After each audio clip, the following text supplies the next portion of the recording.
श्रीपादराजम शरणं प्रपद्ये. अध्याय 6. नरसावधानींचं वृत्त. दुसऱ्या दिवशी सकाळी जपध्यानादी पूर्ण झाल्यावर तिरुमलदास म्हणाले, बाबा, श्रीपाद श्री वल्लभ या चराचर सृष्टीचे मूल आहेत. ते वटवृक्षासारखे आहेत. त्यांचे अंशावतार सगळेच विविधता असलेल्या पारंब्यांप्रमाणे आहेत. तेच मूळ परत भूमीमध्ये जाऊन स्वतंत्र तत्व असल्यासारखं दिसतं, परंतु त्यांना आधार वटवृक्षच असतो. देवदानवापासून समस्त प्राणीमात्रांना त्यांचाच आधार आहे. त्यांच्याकडूनच समस्त शक्तींना आश्रय प्राप्त होतो. पुनरपी त्या शक्ती त्यांच्यातच विलीन होत असतात. पर्वत शिखरावर पोचलेल्या व्यक्तीस सगळ्या वाटा एकसारख्याच वाटतात. त्याचप्रमाणे सगळ्या प्रकारच्या संप्रदायांचे लोक दत्त तत्वामध्येच समन्वय पावतात. प्रत्येक प्राणीमात्रास कांतीचं एक वलय असतं. मी पीठिकापुरात राहत असताना तिथं एक योगी आला. तो विग्रहाच्या कांती वलयाबद्दल माहिती सांगत असे. त्याला व्यक्तीची कांती कोणत्या रंगाची असून किती दूरवर व्यापू नये हे सांगता येत असे. त्यानं श्री कुक्कुटेश्वरालयात येऊन स्वयंभू दत्ताची सूक्ष्म कांती किती दूर व्यापून आहे आणि कोणत्या रंगाची आहे याची परीक्षा करण्याचं ठरवलं. त्या योग्यास स्वयंभू दत्ताच्या ठिकाणी श्री वल्लभांचं दर्शन झालं. त्यांच्या मस्तकाच्या भोवताली विद्युल्लतेच्या तुलनेची धवलकांती अप्रतिमपणे व्यापून होती. त्या धवलकांतीच्या भोवती खालच्या भागात व्यापून असलेल्या निळ्या रंगाच्या कांतीचं त्याला दर्शन झालं. ती मूर्ती त्या योग्यास बघून म्हणाली, बाबा, दुसऱ्यांचं सूक्ष्म शरीर किती दूर व्यापलेलं आहे याची माहिती काढण्याच्या प्रयत्नात अमूल्य जीवनकाळ व्यर्थ घालवू नकोस. प्रथम तुझ्या हिताचा विचार कर. थोड्याच दिवसात तुझा मृत्यू होणार आहे. सद्गती संपादन करण्याचा विचार कर. सर्व सत्यांचा, सर्व तत्व मूलांचा मूल असलेला दत्त मीच आहे. ह्या कलियुगात पादगया क्षेत्रात महासिद्ध पुरुषांच्या, महायोग्यांच्या, महाभक्तांच्या प्रेमभरीत आव्हानानंच मी इथं अवतार घेतलाय. स्वामींच्या या उपदेशानं त्याच्यातील पूर्व वासनांचा नाश झाला. सूक्ष्म शरीराच्या कांतीची माहिती मिळवण्याची त्याची शक्ती श्रीपाद वल्लभातच विलीन झाली. तो श्री वल्लभांचे त्यांच्याच स्वगृहात दर्शन घेऊन धन्य झाला. स्वच्छ अशी धवलकांती असलेले श्रीवल्लभ निर्मळ असून संपूर्ण योगावतार आहेत. निळ्या रंगाची कांती असणारे श्रीप्रभू अनंत प्रेमानं, करुणेनं भरलेले आहेत आणि ह्या गुणांचे हे रंग निदर्शक आहेत. त्या योग्याची विश्रांती झाल्यावर श्रद्धापूर्ण चर्चा सुरू झाली. चतुर्वर्ण विभाग असलेल्या सूक्ष्म शरीराच्या कांतीचा भेददृष्ट्या निर्णय घ्यावा का, किंवा जन्मसिद्ध कुलगोत्राच्या दृष्टीनं निर्णय घ्यावा? कोणत्या वर्णाचा जन्म असला तर वेदोक्त पद्धतीनं उपनयन करावं? कोणत्या वर्णाच्या लोकांचं शास्त्रोक्त म्हणजे पुराणोक्त उपनयन करावं? उपनयनात भ्रुकुटीमध्ये असलेल्या तिसऱ्या डोळ्याचा संबंध असतो का? नसेल तर काही विशेष आहे का? मेधावी लोक म्हणजे काय? अशी चर्चा बराच वेळ गरम गरम चालली होती, परंतु पंडितांचं मतैक्य होत नव्हतं. सत्य ऋषीश्वर या नावाचे मल्लादी बापन्नावधानी पीठिकापूर ब्राह्मण परिषदेचे अध्यक्ष होते. त्यांना बापन्ना आर्य असं सुद्धा लोक श्रद्धेनं म्हणत असत. ते मुख्यतः सूर्याची, अग्नीची उपासना करत. पीठिकापुरात झालेल्या एका यज्ञाचं अधिपत्य करण्याची त्यांना विनंती केली होती. यज्ञाच्या शेवटी कुंभवृष्टी झाली, अर्थात वर्षा झाली. सकल जनसमुदाय आनंदला. श्री वत्सवाई नरसिंह वर्मा या नावाच्या क्षत्रिय गृहस्थांनी श्री सत्य ऋषीश्वरांना त्यांच्या गावात राहावं अशी विनंती केली. परंतु यज्ञ यागात मिळालेलं धन क्षिधा तेवढेच श्री बापन्ना आर्य घेत असत. त्या द्रव्यास शुद्धी नसेल तर ते स्वीकार करत नसत. श्री वर्मांच्या विनंतीस त्यांनी नकार दिला. श्री वर्मांची अत्यंत प्रिय असलेली कपिला गाय होती. तिचं नाव गायत्री असं होतं. ती भरपूर दूध देत असे. ती अत्यंत सुशील आणि साधू स्वभावाची होती. एकदा गायत्री दिसेनाशी झाली. कुठेतरी हरवली, रस्ता विसरली असं वर्तमान श्री वर्मांना कळलं. श्री बापन्ना आर्य ज्योतिषशास्त्राचे पंडित असल्यानं वर्मानी त्यांना गायत्रीच्या क्षेमकुशलासंबंधी प्रश्न केला. तेव्हा श्यामलांबापुरम अर्थात सामर्लकोटा मध्ये खानसाहेब नावाचा कसाई आहे, त्याच्याकडे ती आहे. लगेच न गेल्यास तिचा वध होण्याची भीती आहे, असं बापन्ना आर्य म्हणाले. वर्मानी श्यामलांबापुरास मनुष्यास पाठवण्याच्या प्रयत्नात बापन्ना आर्यांना एक अट घातली. बापन्ना आर्यांच्या वचनानुसार गायत्री मिळाली तर वर्मानी 3 एकर भूमी निवासास असं योग्य घर बापन्ना आर्यांना त्यांच्या पांडित्याचा बहुमान म्हणून द्यावं. बापन्ना आर्यांनी त्याचा अंगीकार न केल्यास गोहत्येचं पातक प्राप्त होईल. बापन्ना आर्य संकट स्थितीत पडले. त्यांनी हे दान जर घेतलं नाही तर वर्मा त्या गायीची हत्या होऊ देतील. त्यामुळे गोहत्येचं पातक लागेल.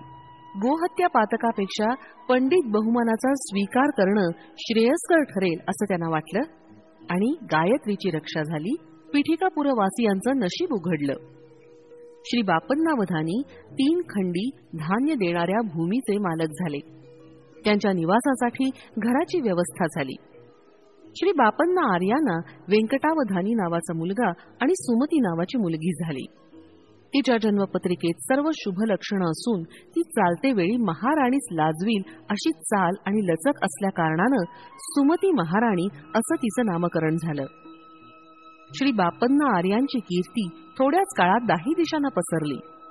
घंडीकोटा आडनावाचा अप्पल लक्ष्मी नरसिंहराज शर्मा नावाचा भारद्वाज गोत्री आपस्तंभ वैदिक शाखेचा एक बालक पीठिकापुरात आला. त्याच्या घरी कालाग्नी शमन नावानं ओळखली जाणारी दत्ताची मूर्ती होती.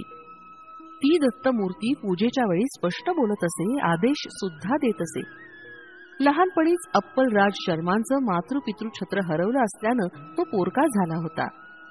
पूजासमयी कालाग्नी शमनानं तू पीठिकापुरात जाऊन हरितस गोत्रिक आपस्तंभ सूत्राच्या वैदिक शाखेचे मल्लादी बापन्नावधानी यांच्याकडे विद्याभ्यास करावा असा आदेश दिला. श्री बापन्ना आर्यांनी दत्ताच्या आदेशानुसार आपल्या घरी विद्यार्थी म्हणून आलेल्या राज शर्मास माधुकरी न मागू देता आपल्याच घरात भोजनाची व्यवस्था केली. श्री बापन्ना आर्य शनी प्रदोष समयास शिवाराधना करीत असत. घरातील स्त्रिया शनी प्रदोष दिवशी शिवाचं व्रत करीत असत. पूर्वीच्या काळी नंद यशोदेनं शनी प्रदोष शिवाराधना केल्यामुळेच साक्षात श्रीकृष्णाचं लालन पालन करण्याचा सुयोग घडून आला. बापन्ना आर्याबरोबर सुदैवानं श्री नरसिंह वर्मा, श्री व्यंकटप्पय्या श्रेष्ठी आणि थोडे प्रमुख वैश्य लोक सहभागी होत. श्री कुक्कुटेश्वर स्वामींच्या मुखातून निघालेली वाणी सुमती आणि अप्पलराजूचा विवाह. एके दिवशी शनी प्रदोष शिवाराधना झाल्यानंतर श्री कुक्कुटेश्वराच्या शिवलिंगामधून विद्युत कांती प्रकाशत होती. त्यावेळी त्यातून वाणी झाली, बाबा बापनार्या, निस्संदेहपणे तुझी मुलगी सुमती महाराणीस अप्पलराजू शर्मास देऊन विवाह कर. त्यामुळे लोककल्याण होईल हा दत्तप्रभूंचा निर्णय आहे. ह्या महानिर्णयाचं उल्लंघन करण्याचा ह्या चराचर सृष्टीमध्ये कुठल्याही व्यक्तीस अधिकार नाही. ही देववाणी व्यंकटप्पय्या श्रेष्ठीला, नरसिंह वर्माला, तिथे असणाऱ्या सर्व जनसमुदायास ऐकण्यात आली. सगळे आश्चर्यचकित झाले. गोदावरी मंडलांतर्गत ऐनविल्ली या गावातील राजवर्माचे बंधुमित्र परिवारास वर्तमान पाठवले. विवाहाचा निर्णय झाला. राजशर्माला घरदार नव्हते, त्यामुळे थोडा विचार चालला होता. श्री व्यंकटप्पा श्रेष्ठी म्हणाले, मला पुष्कळ घरं आहेत, त्यापैकी एखादं मी राजशर्मास देईन. राजशर्मा दान घेण्यास तयार नव्हते. श्री श्रेष्ठींनी राजशर्मांच्या सोयऱ्यांबरोबर बोलून राजशर्माला मिळणाऱ्या वडिलोपार्जित ग्रहभागाची किंमत लावली. ती 1 वराह म्हणजे जुन्या काळातील एक नाणं असं ठरवली गेली. श्री श्रेष्ठींच्या घराची किंमत 12 वराह निश्चित केली. 11 वराह देण्यास माझ्याकडे 1 पै पण नाही असं राजशर्मा म्हणाले. तसं असेल तर मी माझ्या घराची किंमत 1 वराह मात्रच ठरवून विकतो. दान घेण्यास तुम्हाला संकोच असेल तर 1 वराह मला देऊन हे घर विकत घ्या असं श्रेष्ठी म्हणाले. श्रेष्ठींनी जे सांगितलं ते धर्मसंमत आहे असा सगळ्यांनी होकार दिला. श्री सुमती महाराणी आणि श्री अप्पल लक्ष्मी नरसिंह शर्मा यांचा विवाह महापंडितांच्या वेदघोषानं मंगलवाद्यांच्या गजरात मोठ्या थाटामाटात पार पडला. श्रीपाद श्री वल्लभांचा अवतार अज्ञानाच्या अंधकाराला दूर करण्यासच झाला आहे. त्या कारणानं श्री प्रभूंनी कालदेवतेला, कर्मदेवतेला शाप दिला. त्या शापास अनुसरून अज्ञानांधकाराचं प्रतीक स्वरूप जन्मांध शिशु आणि अप्राकृतिक प्रगतीचं स्वरूप दर्शवणारं लंगडं बालक, अशी 2 बालकं राजशर्मास प्राप्त झाली. आपली दोन्ही मुलं अशा रीतीनं अपंग असल्यानं सुमती आणि राजशर्मा अत्यंत दुःखी होते. आईनविल्ली गावात एक प्रसिद्ध विघ्नेश्वराचं देऊळ आहे. श्री राजशर्मा यांचा दुःखाचा परिहार करण्यासाठी त्यांचे नातेवाईक तेथील महाप्रसाद पिठिकापुरात घेऊन आले. सुमती आणि राजशर्मांनी तो प्रसाद आदरानं घेतला. त्या दिवशीच रात्री सुमती महाराणीला स्वप्नात ऐरावताचं दर्शन झालं.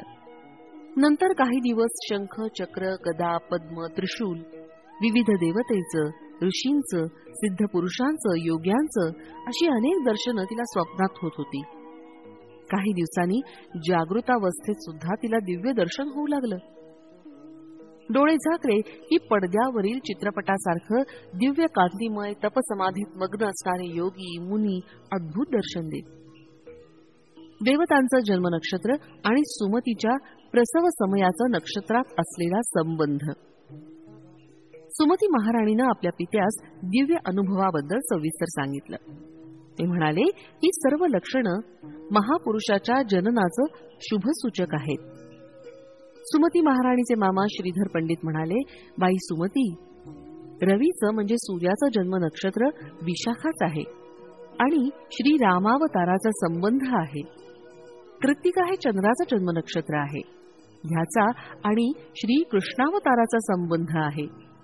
पूर्वषाढा या नक्षत्रावर जन्मलेल्या अंगारकाचा श्री लक्ष्मी नरसिंह अवताराशी संबंध आहे. श्रवण नक्षत्रावर जन्मलेल्या बुधाचा बुद्धावताराशी संबंध आहे. पूर्वा फाल्गुनी नक्षत्रावर जन्मलेल्या गुरुचा विष्णू अंशाशी संबंध आहे. पुष्य नक्षत्रावर जन्मलेल्या शुक्राचा भार्गव रामाशी संबंध आहे. रेवती नक्षत्रावर जन्मलेल्या शनीचा कूर्मावताराशी संबंध आहे. भरणी नक्षत्रावर जन्मलेल्या राहूचा वराह अवताराशी संबंध आहे. आश्लेषा नक्षत्रावर जन्मलेल्या केतूचा मत्स्यावताराशी संबंध आहे. तू मला प्रश्न केलेला समय दैवी रहस्याशी संबंधित आहे. कोट्यावधी ग्रहांना, नक्षत्रांना, ब्रह्मांडाच्या स्थितीगतीला निर्देश देणारे दत्तप्रभूच जन्मास येतील असं मला निश्चित वाटतं. दत्तप्रभू हे नित्य वैभव विभूती. आपले दिव्य अनुभव आणि श्रीधर पंडित यांचं मत सुमती महाराणीनं राजशर्मास सांगितलं. तेव्हा राजशर्मा म्हणाले, मी पूजा करते समयी कालाग्निशमन दत्तांना विचारतो. कालाग्निशमन दत्तात्रेयांची पूजा होत असता कोणत्याही माणसानं ती पाहू नये असा नियम आहे. पूजेनंतर दत्तप्रभू मानवाच्या रूपात समोर बसून बोलतात. नंतर परत त्या मूर्तीमध्ये विलीन होतात. हा रोजचा आमचा नियम आहे. सामान्य विषय किंवा स्वार्थभरित समस्या आम्ही दत्ताला निवेदन करीत नाही. त्या दिवशी पूजेसमयी दत्त महाराज प्रसन्न होते. पूजेनंतर ते मानवी रूपात समोर बसले आणि श्रीधरा या असं बोलावलं. दत्त मूर्तीतून एक रूप बाहेर पडलं आणि त्यांच्या समोर ध्यानस्थ बसलं. परत आपल्या बोटानं संकेत करीत श्रीधरा या असं म्हणाले. तत्काळ ते रूप त्यांच्यातच विलीन झालं. राजशर्माला हे सगळंच आश्चर्यजनक होतं. श्री दत्तप्रभू म्हणाले, तू आता पाहिलेलं रूप येणाऱ्या शताब्दीतील येणारा एकुलता एक अंशावतारच आहे. माझ्यात लीन झालेल्या जीवनमुक्तांना सुद्धा मी बोलावताच यावं लागतं आणि जा अशी आज्ञा झाल्यास पडद्याआड झाल्यासारखं जावं लागतं. माझ्या आज्ञेचं पालन करणं त्यांना चुकतच नाही. माझ्या लीला विभूती केवळ भूमीवरच परिमित नाही. हे ब्रह्मांड सारच माझ्या हातातील खेळण्याच्या चेंडूसारखं आहे. मी एका पायानं लत्ता प्रहर केल्यास कोट्यावधी योजना पार करतो. मी जन्म मृत्यूच्या अतीत आहे असं म्हणत श्रीप्रभूंनी राजशर्माच्या भ्रूमध्यात स्पर्श केला. लगेच राजशर्माला पूर्वजन्माची स्मृती झाली. त्यानं एका युगात विष्णुदत्त या नावानं जन्म घेतला असून त्याची पत्नी सुमतीनं सोमदेवम्मा या नावानं जन्म घेतला होता असं ज्ञात झालं. श्री दत्त महाराज पुढे म्हणाले, मी दत्त या रूपानं दर्शन देऊन तुमची काय इच्छा आहे असं विचारलं होतं. त्यावेळी पितृश्राद्धाच्या दिवशी जेवायला यावं अशी विनंती तुम्ही केली होती. सूर्याग्नीबरोबर मी श्राद्धाचं जेवण केलं. तुमच्या पितृदेवतांना शाश्वत ब्रह्मलोकांची प्राप्ती करून दिली. मी श्रीपाद श्रीवल्लभ या नावानं अवतार घेऊन गेल्या 100 वर्षापासून या भूमीवर योग्यांना, महापुरुषांना दर्शन देतच आहे. पीठिकापुरात सवितृ काठक चयन अर्थात होम भारद्वाज महर्षीनं त्रेतायुगात केला होता. तेव्हाचे त्या होमाचे भस्म पर्वतासारखे जमून बसले. कालांतराने ते भस्म द्रोणागिरी पर्वतावर शिंपडलं गेलं. मारुती द्रोणागिरी पर्वत घेऊन जात असताना एक छोटा भाग गंधर्वपुरात म्हणजेच गाणगापूर इथं पडला. गंधर्वनगर हे भीमा आणि अमरजा या पवित्र नद्यांचा संगम प्रदेश आहे. श्रीपाद श्रीवल्लभांच्या अवतार समाप्तीनंतर मीन अंश मीन लग्नावर करंज नगरीत शुक्ल यजुर्वेदीय वाजसनेय माध्यंदिन शाखेत नृसिंह सरस्वती या नावानं जन्म घेऊन गंधर्व नगरात अनेक लीला करीन.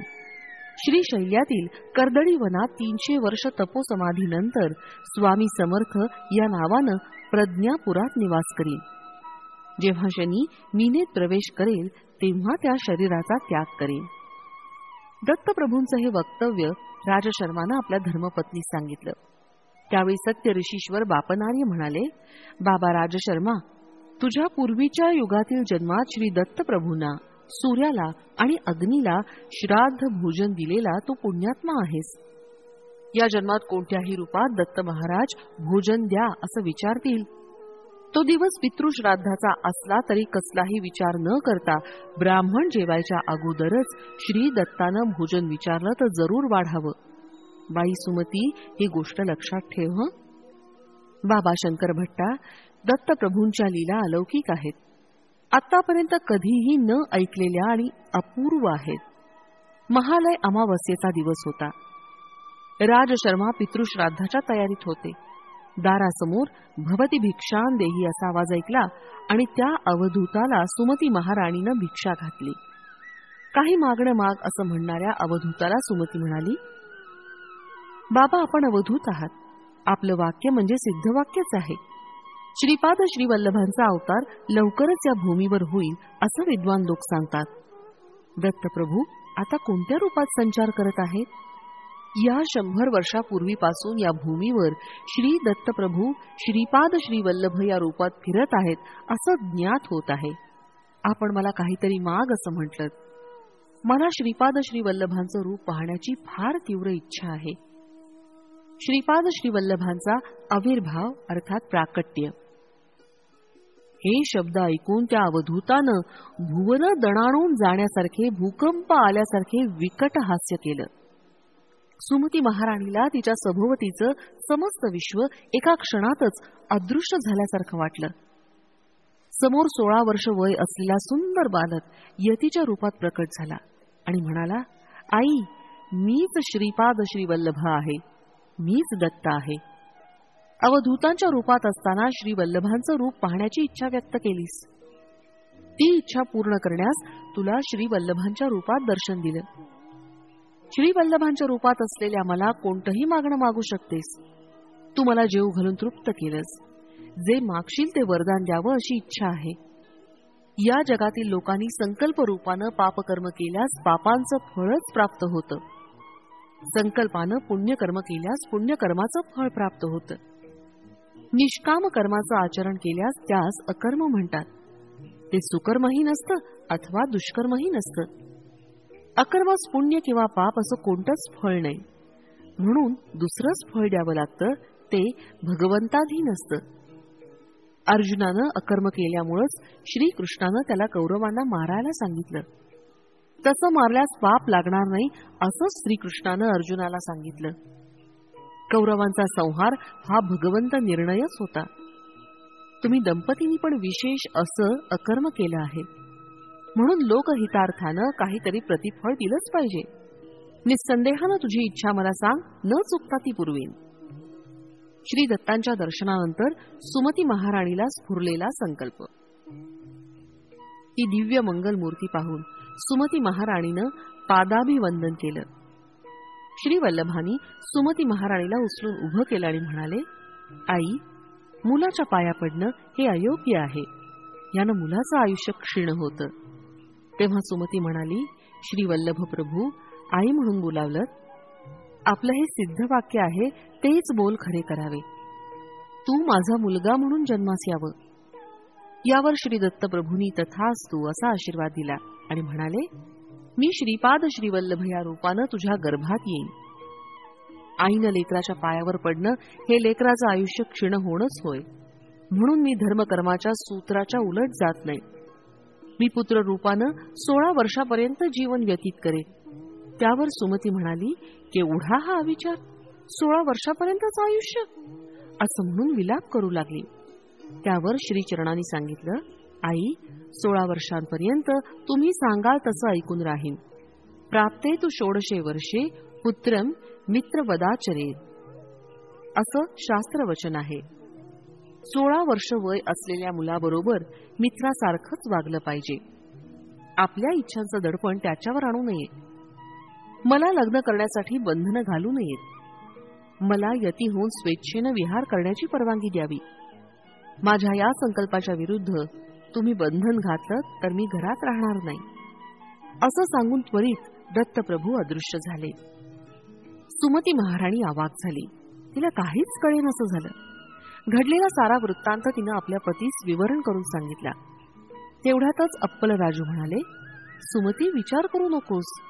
श्री दत्त महाराज या प्रकारे आपल्या घरी भिक्षेस येतील असा विषय तुझ्या वडिलांनी सूचना म्हणून अगोदरच सांगून ठेवला होता. श्री दत्त हे करुणेचा महासागर आहे. श्री वल्लभांचा जन्म होऊ दे, नंतर आपण विचार करू. अप्पल राजूंच्या घरी अवधूत आले ही वार्ता सगळ्या गावात पसरली. पितृदेवांची अत्यंत प्रमुख असलेली महालय अमावस्येच्या दिवशी ब्राह्मण जेवायच्या आधी अवधूतास भिक्षा दिली या विषयाची चर्चा झाली. श्री बापन्नावधानी म्हणाले, श्रीपाद श्रीवल्लभांचा जन्म होणार हे सगळेच म्हणतात. अवधूतांना साष्टांग नमस्कार करणं विहितच आहे. त्यामध्ये सुमतीचा काहीच दोष नाही. पुत्र रूपानं जन्मल्यावर त्याला साष्टांग नमस्कार केल्यास बालकाचं आयुष्य क्षीण होतं. परंतु अवधूत वेशात असताना साष्टांग नमस्कार करणं चूक नाही. या प्रसंगानं पिठिकापुरातील सर्व ब्राह्मणांची ईर्ष्या वाढली, विशेषत्वानं नरसावधानी या नावाच्या पंडिताची. अमावस्येच्या दिवशी सगळेच पितृकार्यामध्ये निमग्न झालेले होते. भोगत्यांचा दुष्काळच होता.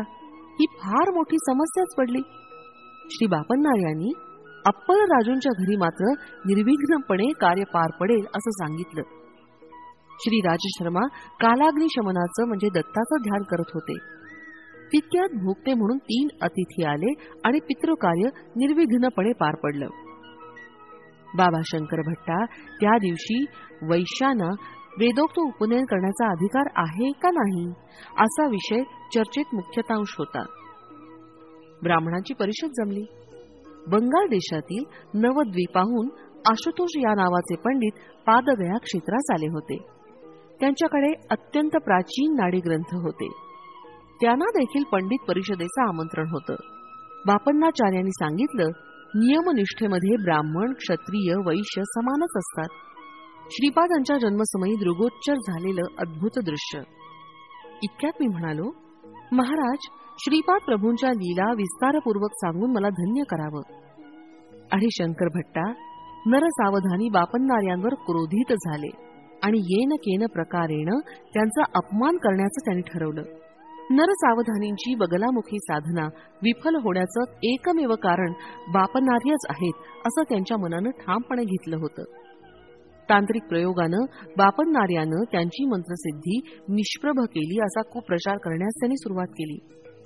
नाडी ग्रंथात श्रीपाद प्रभूंच्या अवताराविषयी जे विवरण होतं ते त्यांना विचलित करत होतं. नाडी ग्रंथ हा मूलतः अविश्वसनीय आहे. बापन्नार्यांनी मत्स्याहारी ब्राह्मणास भोजन दिलं हा अनाचार घडला असा नरसावधानी यांनी वाद मांडला. मनुष्य पूर्ण ब्रह्माचा अवतार कदापि होऊ शकत नाही. तर तान्हबाळ श्रीपाद श्रीवल्लभ सर्वांतर्यामी, सर्वज्ञ, सर्वशक्तिमान असे श्री दत्तप्रभूंचे अवतार कसे काय बरं होऊ शकतील? श्रीपाद प्रभूंनी अगदी लहान असताना केलेला प्रणवोच्चार, पाळण्यात असताना केलेला शास्त्र प्रसंग आणि वयास न शोभणारे प्रज्ञेचे प्रदर्शन नरसावधानींना पटलं नाही. एखादा विद्वान ब्राह्मण श्रीपादांच्या शरीरात प्रवेश करून असं बोलतोय असा त्यांनी प्रचार केला. श्री कुक्कुटेश्वराच्या मंदिरात असलेले स्वयंभू तेच खरे दत्तात्रय आहेत, तेच वर प्रदान करणारे आहेत. या बालकास दत्त स्वरूप मानणं चुकीचं आहे, असा नरसावधानी यांनी सर्वांचा समज करून देण्याचा प्रयत्न केला.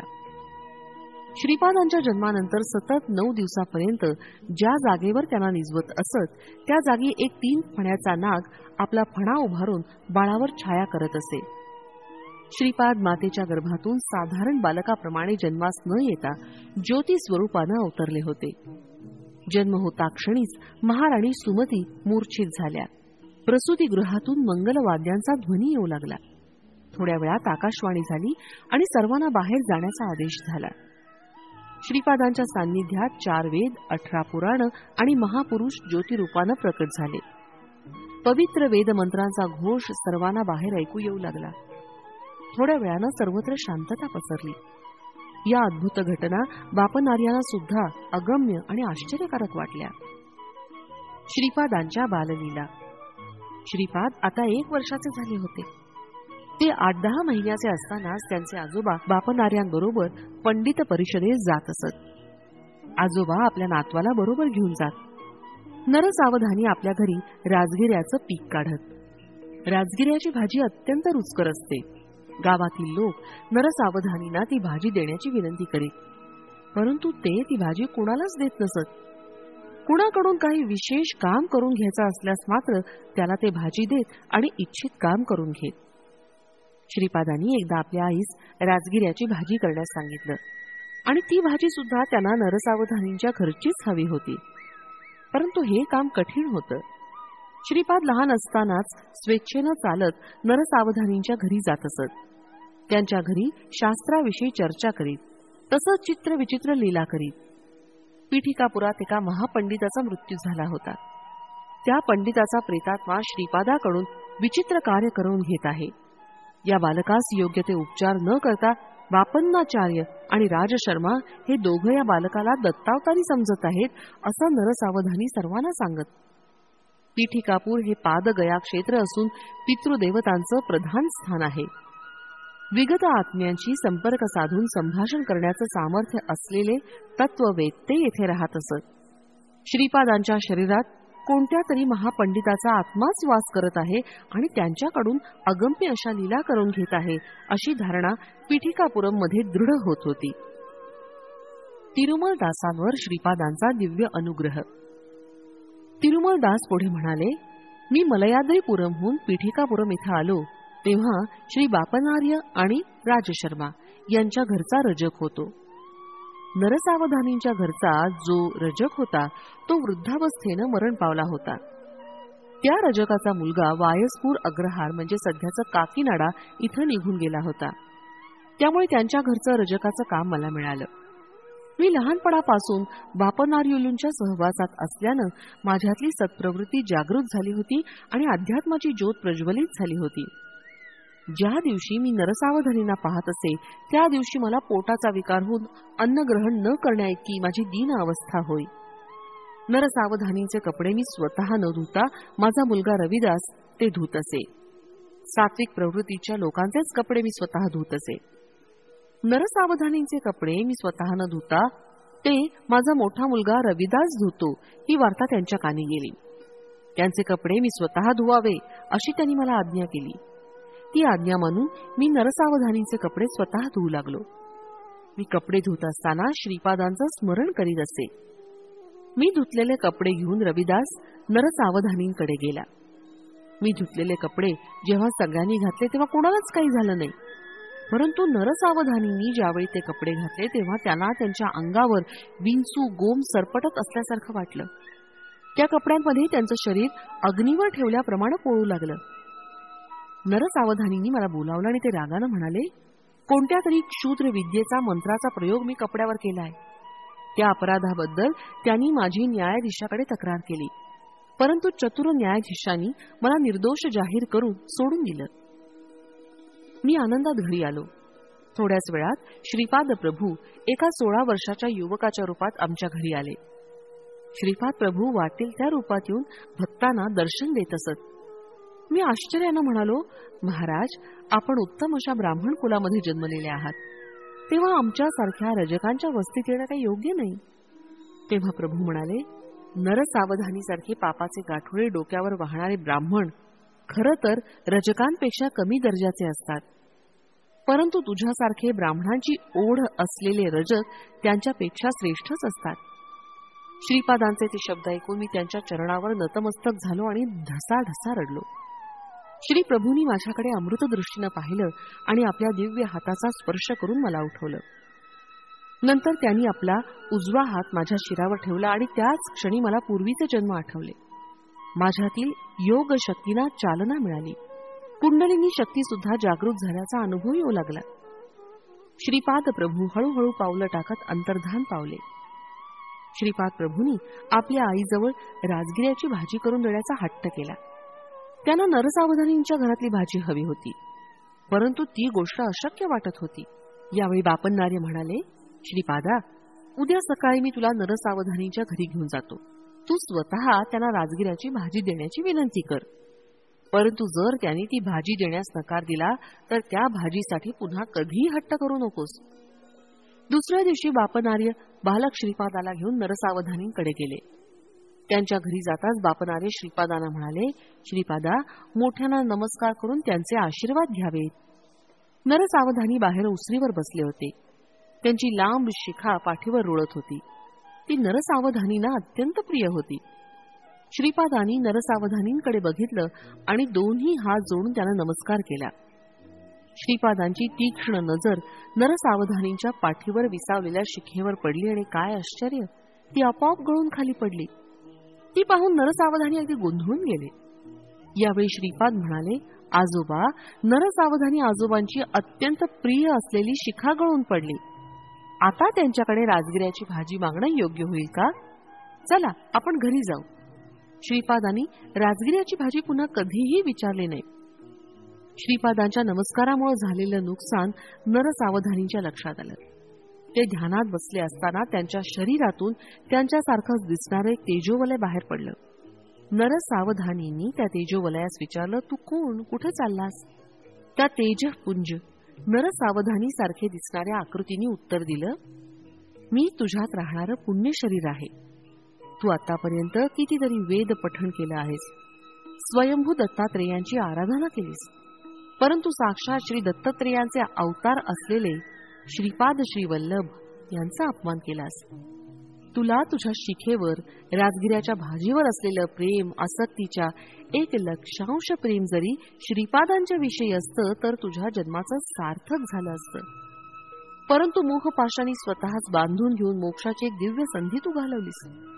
तू लवकरच दरिद्री होशील. त्या दारिद्र्याचं हरण करण्यासाठी श्रीपाद प्रभूंनी तुला शाकदान मागितलं होतं. त्यांना जर तू ते दान दिलं असतंस तर तुला आता येणारं दारिद्र्य न येता उत्तम ऐश्वर्य प्राप्त झालं असतं. तू स्वतः आपल्या हाताने ही संधी दवडलीस. श्रीपाद प्रभू करुणेचे सागर आहेत. हा अवतार संपल्यावर ते दुसरा नृसिंह सरस्वती नावानं अवतार ग्रहण करतील. त्यावेळी तू एक दरिद्री ब्राह्मणाच्या रूपात जन्म घेशील. त्या जन्मात सुद्धा तू घरी राजगिऱ्याची भाजी पिकवशील. त्यावेळी योग्य समय पाहून मी पुन्हा तुझ्या शरीरात प्रवेश करीन. त्यावेळी श्रीपाद प्रभू तुझ्या घरी भिक्षेसाठी येतील. तू प्रेमानं वाढलेली भिक्षा घेऊन तुला ते ऐश्वर्य प्रदान करतील.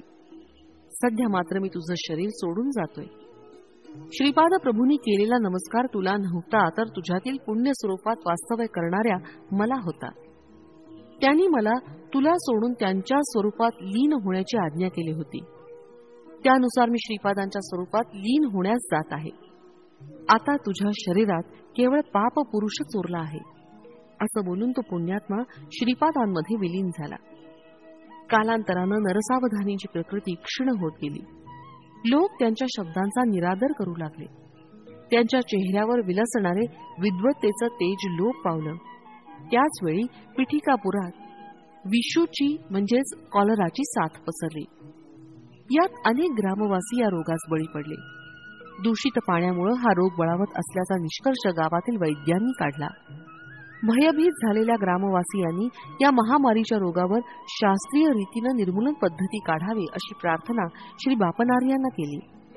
श्री बापनार्यांनी आपल्या अंतर्दृष्टीनं जाणलं की महामारी जलदोषानं झालेली नसून वायुमंडल कलुषित झाल्यानं झाली आहे. परंतु बापन्नार्यांचं हे मत गावातील वैद्यांना पटलं नाही. ग्रामस्थांनी ग्रामदेवतेस पशुबली देऊन तांत्रिकाकडून विविध प्रकारच्या पूजा महामारीच्या निर्मूलनासाठी केल्या. पशुचा बळी दिल्यानं त्यांच्यातील प्राणशक्ती बळजबरीनं बाहेर काढली जाते आणि तिला मंत्रोच्चारानं वश करून घेतात. प्राणशक्तीस वृद्धिंगत करण्यासाठी योगाच्या प्रक्रिया किंवा सात्विक आराधनेचा अवलंब करणं अधिक योग्य आहे, असं श्री बापन्नार्यांचं मत होतं. त्यांनी ग्रामवासियांना असं सुचवलं, परंतु अंधश्रद्धेनं त्यांनी पशुबळी देण्याचं थांबवलं नाही. गावातील काही मंडळींनी पशुबळीचा विषय श्रीपाद प्रभूंपुढे काढला. त्यावर श्रीपाद म्हणाले, ग्रामदेवतेस विनंती केली आहे की तिनं पशुबळीचा स्वीकार करू नये. श्रीपादांच्या आज्ञेनुसार ग्रामदेवता समुद्र स्नान करण्यास गेली आहे. आता दूध उतू घालून देवतेस नैवेद्य अर्पण केल्यास या रोगराईपासून तुमची सुटका होईल. कालिकेचं रूप धारण केलेली ग्रामदेवता शांत होईल. ही वार्ता गावातील सर्व लोकांना कळवण्यासाठी एका चर्मकारास बोलावून चर्मवाद्यावर दवंडी पेटवण्यास सांगितलं. दवंडी कोणी पेटायची असं विचारल्यावर श्रीपाद म्हणाले, विषूची रोगानं ग्रस्त वेंकय्या यानं दवंडी पेटावी, असा माझा निरोप त्यास सांगा. हे सर्व ग्रामवासी वेंकय्याजवळ गेले. तो मरणासक्त होता. त्याला हा निरोप देताच तो मूर्छित पडला. एका घटकेनंतर तो शुद्धीवर आला तेव्हा तो पूर्णपणे बरा झाला होता. ही बातमी हा हा म्हणता संपूर्ण पिठापूरमध्ये चर्चेचा विषय झाली. व्यंकय्यानं गावात फिरून चोहीकडे दवंडी पिटली. बापन्नार्यांनी आपल्या सेवकास पाण्यानं भरलेलं एक मोठं भांड त्यांच्या समोर आणून ठेवण्यास सांगितलं. वायुमंडळातील विषारी किटाणूंचा नाश करण्यासाठी योग्य त्या मंत्राचं संधान केलं आणि तत्काळ हवेतील विषारी किटाणू पाण्यात टप टप येऊन पडले. अशा प्रकारे वायुमंडळ शुद्ध झालं आणि महामारी रोगाचं निर्मूलन झालं. श्रीपादांच्या जन्मतिथीस राजशर्मा पत्नीसह श्रीपादांना घेऊन बाळाचे आजोबा श्री बापन्नारी यांच्याकडे आले. ज्या ज्यावेळी बापन्नार्यांनी श्रीपादांच्या चरणावरील शुभचिन्ह पाहण्याचा प्रयत्न केला त्यावेळी त्यांना कोटी कोटी सूर्याच्या तेजस्वितेचा अनुभव येई आणि ती शुभचिन्ह त्या तीव्र प्रकाशात दिसत नसत. याचं त्यांना राहून राहून आश्चर्य वाटे. परंतु त्या दिवशी उषक्काली साळीच्या कोंड्यावर दिव्य असं पदचिन्ह दिसलं. त्यांनी आपली कन्या सुमतीस विचारलं, बाळ, या कोंड्यावरून कोण गेलं? तुमचा लाडका नातूच इथून गेला. आणि कोण बाबा? सुमतीनं उत्तर दिलं. ते पदचिन्ह 16 वर्षीय कुमाराच्या पदचिन्हासारखं होतं. आजोबांनी श्रीपादांना आपल्या मांडीवर घेतलं आणि त्याच्या चरणकमलांचे ते निरीक्षण करू लागले. यावेळी त्यांना दिव्य प्रकाश न दिसता मीच साक्षात दत्तात्रेयाचा अवतार आहे असं सूचित करणाऱ्या सुस्पष्ट अशा चिन्हांचं दर्शन झालं. त्या दिव्य चरणांचं बापन्नार्यांनी कौतुकानं चुंबन घेतलं.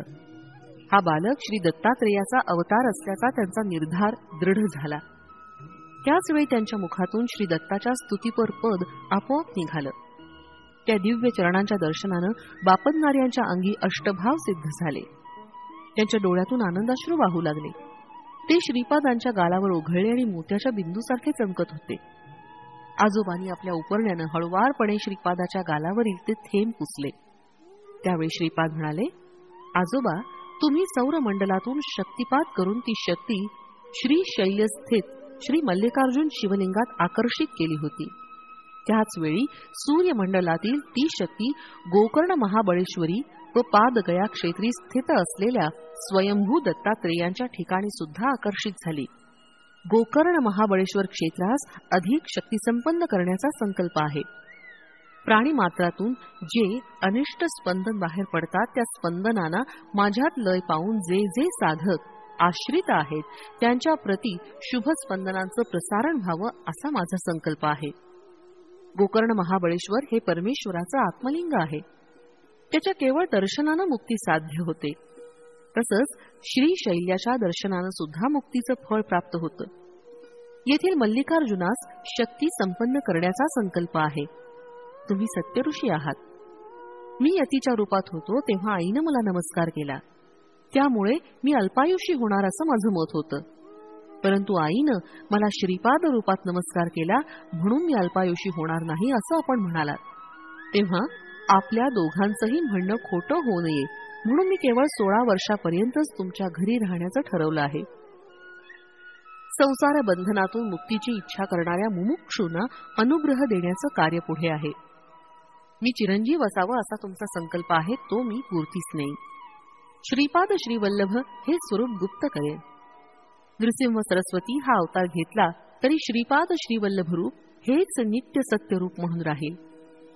नृसिंह सरस्वतीचे अवतार कार्य पूर्ण करून श्रीशैल्यास असलेल्या कदलीवनात 300 वर्षपर्यंत तपश्चर्या करून प्रज्ञापूर अर्थात अक्कलकोट इथं स्वामी समर्थ रूपात प्रकट होईल. तेथील वटवृक्षामध्ये माझी प्राणशक्ती प्रवेश करून मल्लिकार्जुन शिवलिंगात विलीन होईल. बापणनार्यांना हे सगळं आश्चर्यकारक आणि अद्भुत असं वाटलं. आजोबांच्या घरी पहिल्या वर्षीचा वाढदिवस अति आनंदात आणि थाटात साजरा झाला. पिठिकापुरमला त्या दिवशी आणखीन एक आश्चर्य घडलं. नरसावधानी, देवळाचे पुजारी आणि अजून काही मंडळी कुक्कुटेश्वराच्या मंदिरात दर्शनाला गेले असताना त्यांना तेथे स्वयंभू दत्तात्रेयाची मूर्ती दिसली नाही. मंदिरातील मूर्ती दिसेनाशी झाल्याची वार्ता गावात दावानलासारखी पसरली. नरसावधानींच्या विरुद्ध असलेला एक तांत्रिक मूर्ती अदृश्य होण्याचं कारण नरसावधानीच आहेत असं मोठ्या तावातावानं म्हणू लागला. नरसावधानी शूद्र विद्येचे उपासक आहेत आणि त्यांनीच मूर्ती अदृश्य केली असा प्रचार गावात करण्यास त्यानं सुरुवात केली. पिठापुरमच्या ब्राह्मणांनी नरसावधानींच्या घराची झडती घेण्याचं ठरवलं. ते ब्राह्मण श्री बापणनार्यांना भेटले आणि झालेला प्रकार सांगितला. तेव्हा बापणनार्या त्या ब्राह्मणास म्हणाले, सत्य प्रत्यास येईपर्यंत मौन राहावं. योग्य वेळी या प्रश्नाचं समाधान होईल.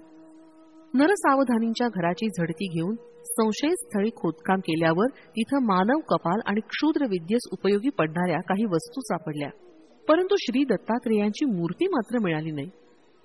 श्री नरसावधानी मूर्तीच्या चोरीच्या आरोपापासून मुक्त झाले, परंतु ते क्षुद्र विद्येचे उपासक असल्याचं सिद्ध झालं. दिवसेंदिवस त्यांची प्रकृती क्षीण होत होती. त्यांच्याकडे एक वांझ गाय होती. तिला बैलाप्रमाणे शेतीच्या कामासाठी ते वापरत, पण वेळेवर दाणा पाणी सुद्धा देत नसत. एके दिवशी नरसावधानीच्या विरुद्ध असलेल्या तांत्रिकानं त्या गायीच्या शरीरात क्षुद्र शक्तीचं आवाहन केलं. त्यामुळे त्या गायीनं खुंटाचं बंधन तोडून टाकून ती घरात शिरली आणि घरच्या लोकांना शिंगानं मारू लागली. नरसावधानींनी अतिप्रेमानं लावलेला राजगिऱ्याच्या भाजीचा मळा तिने उद्ध्वस्त केला. त्या गायीजवळ जाऊन तिला दोरीनं बांधणं कोणाचंच शक्य झालं नाही. त्याच दिवशी नरसावधानींच्या घरी त्यांच्या आईचं श्राद्ध होतं. श्राद्धाचा संपूर्ण स्वयंपाक झाला होता. श्राद्धाच्या ब्राह्मणांचं भोजन झालं होतं. घरच्या मंडळींचं मात्र जेवण अजून झालं नव्हतं. या गायीनं सारं अन्न आणि वडे खाऊन टाकले. याच वेळी बालक श्रीपाद प्रभू आपल्या वडिलांना नरसावधानींच्या घरी घेऊन जाण्याचा हट्ट करू लागले. श्रीराज शर्मा त्यांना घेऊन नरसावधानींच्या घरासमोर जाऊन उभे राहिले. तेवढ्यात ही गाय नरसावधानींच्या घरातून बाहेर आली. तिनं अंगणात उभे असलेल्या श्रीपादांना 3 प्रदक्षिणा घातल्या आणि त्यांच्या चरणी नतमस्तक झाली आणि त्याच अवस्थेत गतप्राण झाले. या प्रसंगानंतर गावातील लोक अनेक मतं व्यक्त करू लागले. गायीनं खाल्लेल्या वड्यामध्ये विष होतं आणि ते खाल्ल्यानं गाय मरण पावली. आता नरसावधानींना गोहत्येचं पाप लागेल असे नाना लोकापवाद उठू लागले. त्यामुळे नरसावधानी त्रस्त झाले होते. त्या गायीनं श्रीपादांना 3 प्रदक्षिणा घातल्या आणि नंतर त्यांच्या चरणांवर मस्तक ठेवून प्राण सोडले. या कारणानं श्रीपाद हे दैवी अवतार असल्याची सर्व लोकांची खात्री झाली. राजशर्मांना आयुर्वेद शास्त्राचं ज्ञान होतं. ते नरसावधानींना विनंतीनुसार त्यांचा औषधोपचार करत होते, परंतु त्यांच्या दुर्धर रोगावर औषधाचा काहीच परिणाम दिसून येत नव्हता. नरसावधानींची प्रकृती खालावतच गेली आणि त्या रोगातच त्यांचा एके दिवशी देहांत झाला. नरसावधानींच्या मृत्यूमुळे गावातील लोक श्री राजशर्मांनी त्यांना उत्तम औषध दिली नाही, त्यामुळे ते आपल्या जीवास मुकले असं बोलू लागले. काही जण म्हणू लागले की श्रीपाद श्रीवल्लभ नरसावधानींकडे रोज जात असत. ते जर दत्तावतारी असते तर नरसावधानींचा मृत्यू कसा झाला? अनेकांनी गोहत्येचं पातकच त्यांच्या देहांताचं कारण असल्याचा निर्वाळा दिला. नरसावधानींच्या कुटुंबियांचं सांत्वन करण्यासाठी श्री राज शर्मा व श्रीपाद गेले असताना नरसावधानींच्या पत्नीनं त्यांचा हात धरून म्हटलं, अरे बाळा श्रीपादा, चिमूटभर सौभाग्याचं वाण घेण्यासाठी मी दूर दूर पर्यंत हळदी कुंकवास जात होते. तू दत्तात्रेयच आहेस तर नरसावधानी आजोबांना जिवंत करणं तुला शक्य नाही का? असं म्हणून ती माऊली रडू लागली. नवनीतासारखं मऊ हृदय असलेल्या श्रीपाद प्रभूंनी त्या मातेचे अश्रू पुसले. शवयात्रा सुरू झाली. राजशर्मा आणि श्रीपाद त्या अंतिम यात्रेत सहभागी झाले. नरसावधानींच्या ज्येष्ठ पुत्रानं पित्याच्या चितेस अग्नी देण्यासाठी अग्नी हातात घेतला. त्यावेळी श्रीपादांच्या नयनातून 2 थेंब बाहेर पडले. याच वेळी मेघगर्जनेसारख्या आवाजात श्रीपाद म्हणाले, हा हा हा, मृत झालेल्या पित्याच्या शरीरास अग्नी देणारे पुत्र तर पाहिले, परंतु जिवंत पित्यास अग्नी देणाऱ्या पुत्रास पाहिले नाही. हे वक्तव्य ऐकून स्मशानात जमलेले सारे लोक निस्तब्धतेनं श्रीपादांकडे पाहू लागले. श्रीपादांनी चितेवर असलेल्या नरसावधानींच्या भ्रूमध्यावर अंगुष्ठानं स्पर्श केला. त्या दिव्य स्पर्शानं नरसावधानींच्या अंगात चैतन्य स्फुरू लागलं आणि आश्चर्य असं की काही क्षणातच ते चितेवरून खाली उतरले. त्यांनी श्रीपाद प्रभूंना साष्टांग नमस्कार केला आणि सर्व लोकांबरोबर ते घरी परतले. त्यांना सजीव घरी परत आलेलं पाहून त्यांच्या पत्नीस अत्यंत आनंद झाला. श्रीपाद प्रभूंच्या अंगुष्ठ स्पर्शानं नरसावधानींना कर्मसूत्राचं सूक्ष्म ज्ञान आलं. त्यांच्या घरातील मृत झालेली वांझ गाय ही गतजन्मातील नरसावधानींची माता होती. त्यांच्या घरी असलेला बैल हे त्यांचे पिताश्री होते. या गोष्टींचा बोध नरसावधानींना झाला. मरते समयी त्या गायीनं श्रीपाद प्रभूंना आपलं दूध त्यांनी प्यावं अशी विनंती केली होती.